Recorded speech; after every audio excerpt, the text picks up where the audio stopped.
วันนี้โอเคแล้วทุกคนนะวันนี้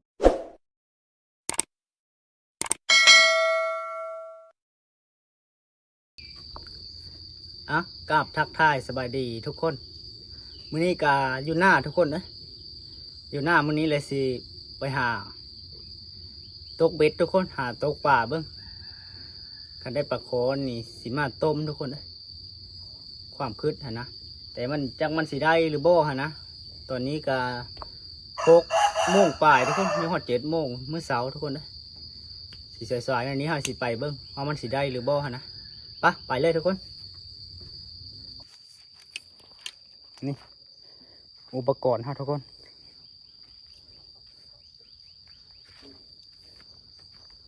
ไปลองกันเลยหอดหมายแล้วทุกคนเลยอันนี้ก็เบาอิ่มทุกคนของเอาน้ำฝนนี่แล้วมัน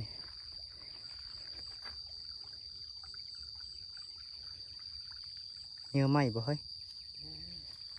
ลองดู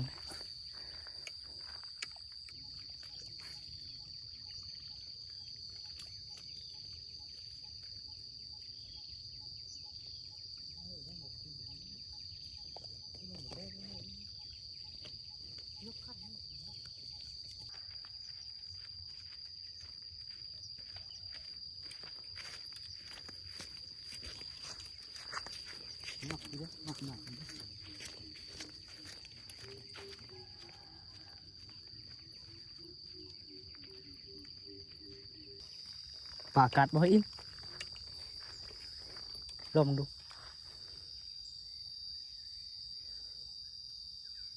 มันกัดไก่ฮะเลิกกินเอาไหม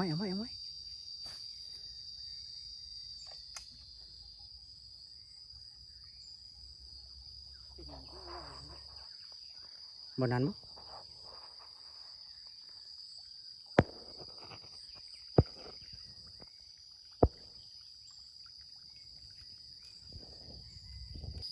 ย้ายหนองก่อนทุกคนเลยหนองนี่เนี่ยหลายอยู่ป่าแต่มันกัดแล้วมันบดติดเบ็ดกัดเลยรูดพอได้ถ้าสิย้ายขึ้นหนองปุ๊บมันเถิงกูบันไปติดตามมึงนำกันทุกคนนะท่านได้ป่ายักษ์โตเลยเดี๋ยวนี้สวยเต็มเลย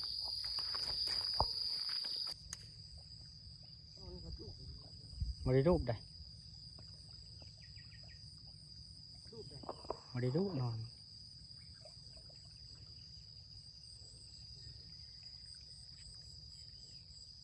สวยเท่าแล้วทุกคนนะท่านได้ป่ายักษ์โตเลย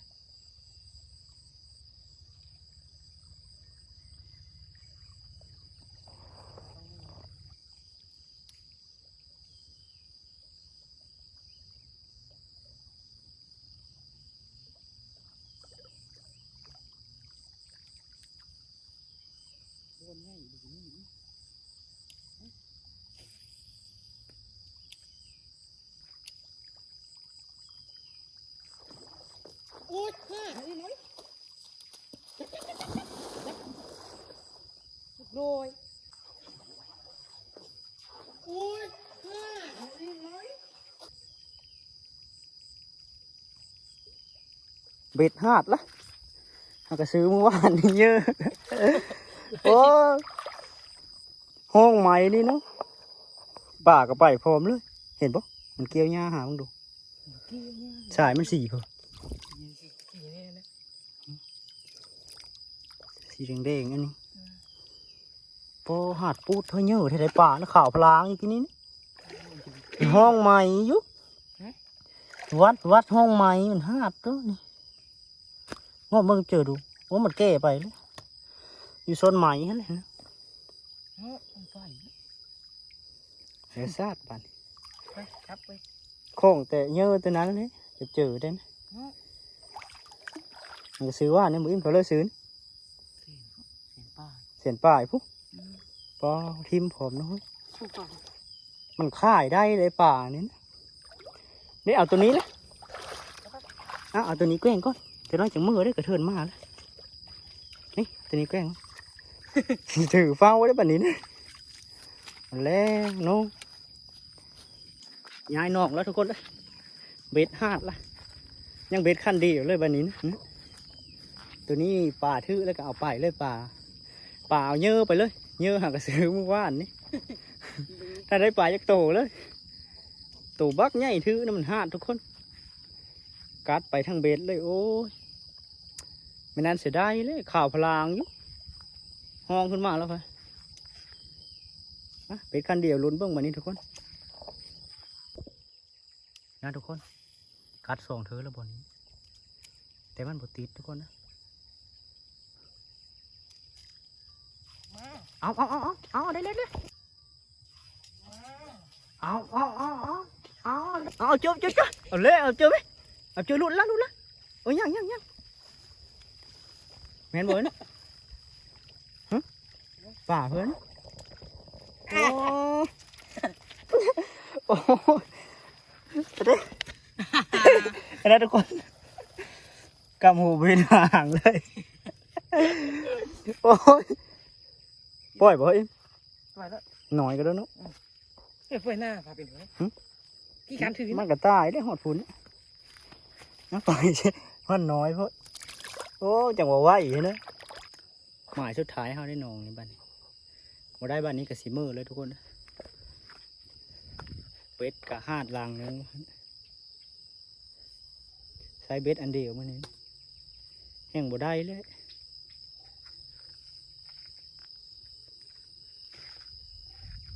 เอาลัดหน้ามันเฮ้ยเบื้องหลังมันก้อน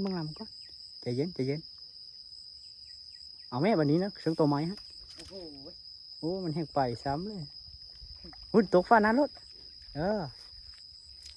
อิ่มเห็นนะเอาไปวันนี้เอาไปวันนี้หลุดหลุดบ่ลอยไอ้ว่าน่ะเบ็ดน้อยเพิ่นเฮ้ยไงล่ะอิ่มเอาเลยเบิ้งกินเลยเอาเลยพวกไม่ป่าใหญ่เลยอย่าเฮ้ย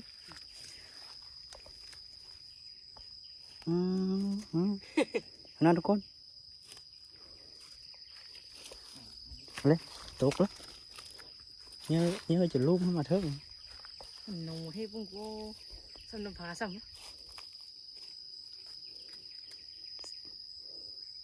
บ่nhớไปเลยเนาะอ้าวบ่อีปล่อยนะเอาปล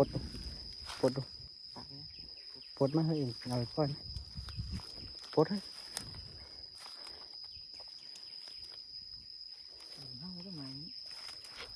ปลดหักลูกมาใหม่เฮ้ยนี่มาซื่อๆนี่ที่เฮ้ยตัวnhớคือบ่ถือเนาะขอเบิ่งนี่ก็เบ็ดนึงนี่น้อ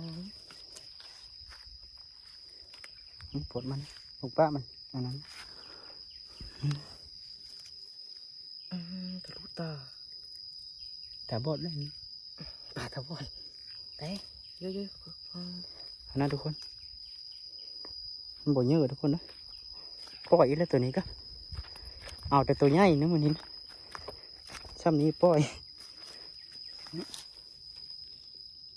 ไปบันเรียบร้อยนางเศร้าเหมยทุกคนนะ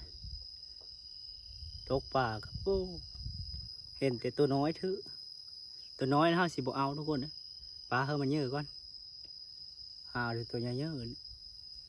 แต่มันกัดแล้วมันบ่อยู่ตัวเยอะแน่นั่นดังนั้นก็กัดละหาดตัวเยอะก็หาดเก่าเยอะไปพอมันได้บ่หาดแต่ซื้อเสียดายเยอะซื้อว่านมือหน้าเอาไม้ทุกคนนะมือนี้ก็สายเยอะนี้ไปก่อน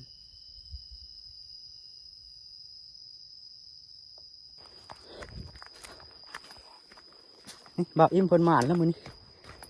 เอาเพิ่นมาได้ล่ะสิเราเฮ้ยเยอะปะเอาขึ้นมาโอ้ปลาสูด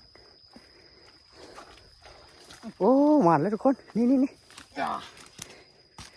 โอ้นี่โอ้มาแล้วเรียกปลาโคได้ให้กูแมนปะโอ้มันชอบมันวัดสามเลยกันเบ็ดน้อยเลยวัดไหลโอ้ อ้ใหญ่เด้อทุกคนตัวนี้ซะนี่มา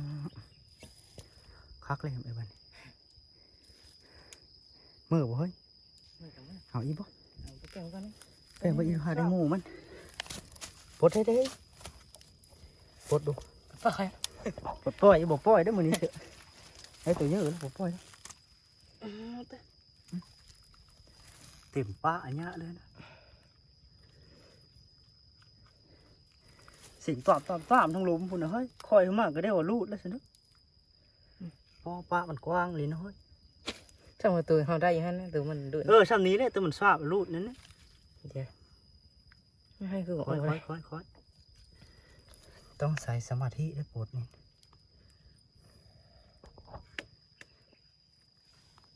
โทบตกหอนให้ยางมันโอ้ได้แล้วทุกคนนี่มันวันนี้เต็มแรกผมไม่เต็มแรกนะเต็มที่3แล้วเนาะ เอาอย่างเงี้ยก็ได้ เอาได้2ตัวนั้นมันน้อยครับป้อยนะตัวที่3ไหมโอ้ยหมานแล้วทุกคนในบ้านนี้หมานแล้วบ้านจำได้จากมือปะเกยก็เนาะนี่ทุกคนปลากระสูดตัวใหญ่นี่นะทุกคนได้อีละโอ้สำเก่าอีละนี่แม่นตัวเก่าบ่เฮ้ยโมเมนต์บ่โมเมนต์เนาะปลาอันบริสีฝอยบ่เฮ้ย เฮ้ยเลยพี่เอามือ นะหมอเอาก็ยะเอาครับอะไร สาย เอาดู ไม่เอาไหม บ่เอาดึงเบ็ดนะเอาดึงเบ็ดนะเอานะเอาล่ะปลามันชี้หมดโอ้ยปล่อยนะอิ่มเนาะปล่อยปะมันน้อยทุกคนนะปล่อยแล้วตัวนี้ก็ปล่อยลงทำได้ไม่เท่าอ่าวจะได้3 ตัวเนาะอิ่มเนาะไปแล้วทุกคนไปแล้วอ่ะทุกคนนะเมื่อหาให้เก่งกินข้าวก่อนมันได้ปลาตัวเดียวทุกคนได้ปลากระสูบตัวเดียวได้3 ตัวแต่ปล่อยตัวมันบ่เยอะไปแล้วทุกคนมันน้อยปลาคอถ้ามันเยอะจังมากถึงเอาอีกทุกคนนะเมื่อให้เก่งกินข้าวก่อนมันสายแล้วไปเมื่อทุกคนเฮ็ดโคป่ากินข้าวก่อนทุกคนนะกินข้าวเช้า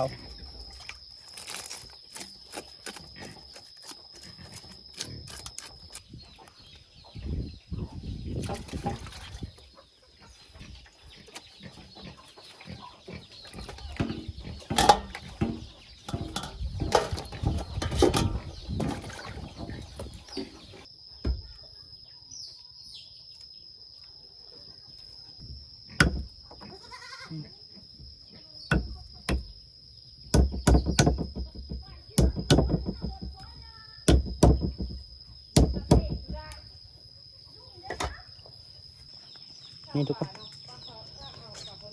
ต้มน้ำก็น้ำพดจะเอาป่าลงฮะ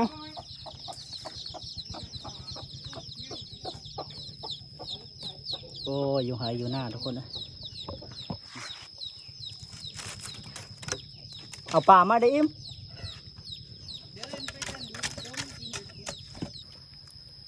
เอาป่าสักคนทุกคนนะทำฟดละก็หอนนี่ทุกคนต้มสมัดส้ม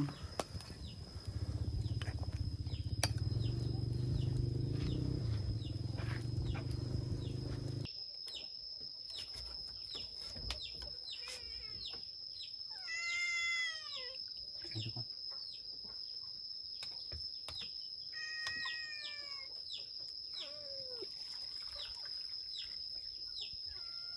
นี่แล้วทุกคนต้มปลาแซ่บๆมัน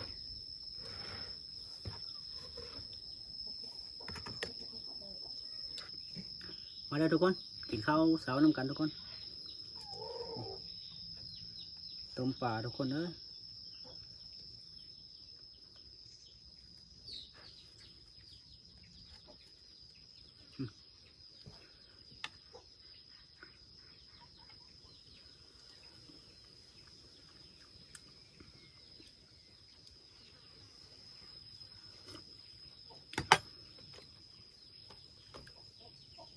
มาทุกคนกินน้ำกัน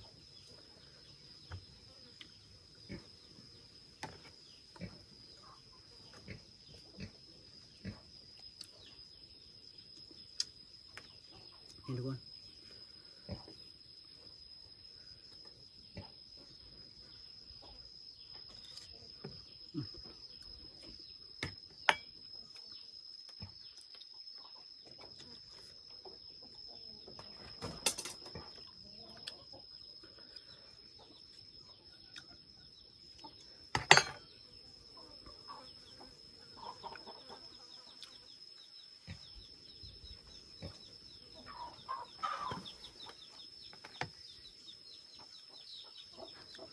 เบาอิ่มกับบอยู่กินน้ำทั้งทุกคนนะเมื่อแล้ว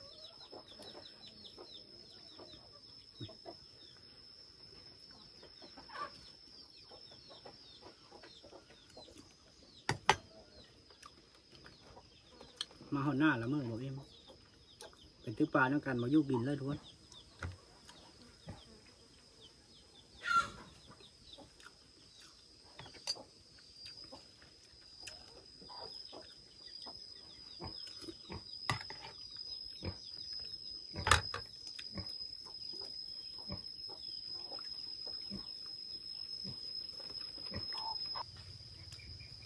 อ่ะคลิปนี้กับผมมีเพื่อหลายทุกคนพาไปหาตกปลาทุกคน แต่มันบ่ได้ปลาโขนะเฮาก็ได้แต่ปลาสูตรตัวหนึงทุกคนนะแล้วมากิน และขอจบคลิปลงซ้ำนี้เนาะทุกคนเนาะคลิปหน้าพบกันใหม่ทุกคน